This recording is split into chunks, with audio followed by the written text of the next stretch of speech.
Pernah nggak kalian ngerasa kalau gaya hidup kita sekarang kok makin mirip sama orang di belahan dunia lain? Mulai dari baju yang kita pakai, makanan yang lagi hits, sampai cara kita ngomong. Tapi pertanyaannya, itu beneran diri kita atau kita cuma lagi nyontek dunia? Nah, ini dia yang akan kami bahas dalam video ini. Sebelum masuk ke materi, kita harus paham dulu nih kalau globalisasi itu motornya adalah modernisasi. Globalisasi inilah yang bikin perubahan modern tersebar ke seluruh penjuru dunia.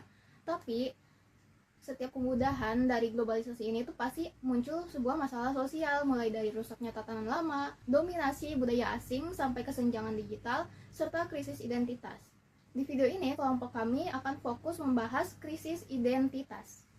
Di era digital ini, kita terlalu sibuk ngejar trending topik dan standar estetika media sosial, sampai akhirnya kita lupa jati diri asli kita sebagai bangsa atau individu. Dulu budaya luar masuk itu butuh waktu lama lewat jalur perdagangan atau penjajahan. Ada proses filter di sana. Tapi sekarang budaya asing masuk ke kamar kita itu cuman lewat satu klik internet kan. Tanpa filter, tanpa batas, kita menelan semuanya mentah-mentah. Akibatnya standar hidup jadi seragam secara global. Kita ngerasa kalau nggak pakai brand tertentu, nggak ngikutin skincare rutin ala negara X, atau nggak punya gaya hidup minimalis ala negara Y, kita dianggap nggak modern atau ketinggalan zaman. Kita nggak lagi bangga dengan keunikan lokal, tapi justru bangga kalau sudah mirip standar dunia. Jadi globalisasi itu bukan berarti kita harus jadi fotokopi orang lain. Nah, tantangan terbesarnya itu seberapa kuat kita menjaga jati diri kita di tengah arus informasi yang nggak berhenti-berhenti. Jangan sampai kita punya dunia tapi kehilangan jati diri. Bentuk-bentuk krisis identitas dan dampaknya terhadap masalah sosial. Di sini ada 3 macam. Yang pertama ada krisis identitas remaja, yang kedua ada krisis akibat media sosial atau biasa disebutnya era digital. Yang ketiga ada krisis parubaya atau hidup. Oke, di sini kita bahas satu-satu dulu ya. Yang pertama ada bentuk-bentuk krisis identitas. Yang pertama itu krisis identitas remaja. Krisis identitas remaja ditandai dengan kebingungan akan peran, rendahnya rasa percaya diri, dan pencarian penerimaan kelompok sebaya atau biasa disebutnya dia per grup yang beresiko, kesulitan dalam menjalin hubungan sosial dan merasa terisolasi.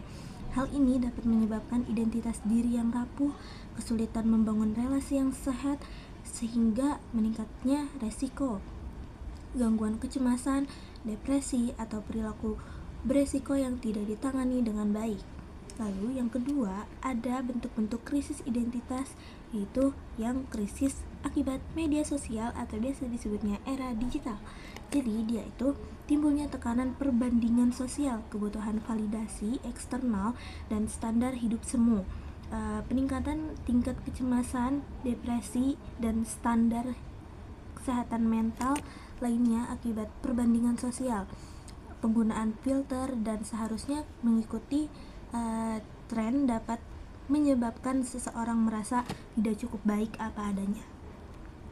Kemudian yang ketiga, ada bentuk-bentuk krisis identitas, yaitu krisis paruh baya atau hidup. Biasanya muncul saat mempertanyakan tujuan hidup, karir, atau kebahagiaan. Sering terjadi setelah kehilangan pekerjaan, perceraian, atau trauma. Resiko mengalami gangguan mental dan fisik, kurangnya arah hidup, serta kesulitan dalam menjalin hubungan sosial tidak ditangani dengan baik. Assalamualaikum warahmatullahi wabarakatuh. Perkenalkan, nama saya Muhammad Aditya. Saya dari kelompok 4 akan mempresentasikan materi saya tentang dampak krisis identitas terhadap masalah sosial. Nah, contoh yang pertama ada meningkatnya perilaku menyimpang, seperti kenakalan remaja, penyalahgunaan narkoba, dan kriminalitas. Yang kedua ada konflik sosial. Ketidakjelasan identitas dapat memicu konflik antar kelompok, intoleransi, dan diskriminasi. Yang ketiga ada menurunnya solidaritas sosial.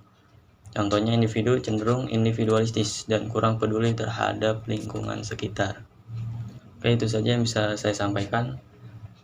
Kurang lebihnya mohon maaf. Wassalamualaikum warahmatullahi wabarakatuh. Assalamualaikum warahmatullahi wabarakatuh. Saya di sini akan menjelaskan solusi kritis identitas sosial. Nah, Solusi pertama adalah penguatan karakter sejak dini, dengan menanamkan rasa percaya diri, tanggung jawab, dan nilai norma melalui keluarga dan sekolah.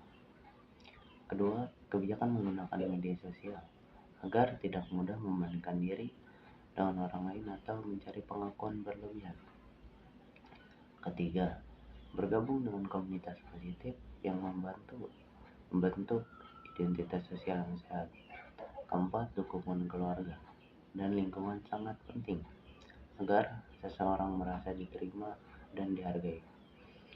Terakhir, mengembangkan potensi diri supaya kita mengenal minat bakat dan memiliki tujuan hidup yang jelas. Dengan langkah-langkah ini, krisis identitas sosial dapat diatasi secara bertahap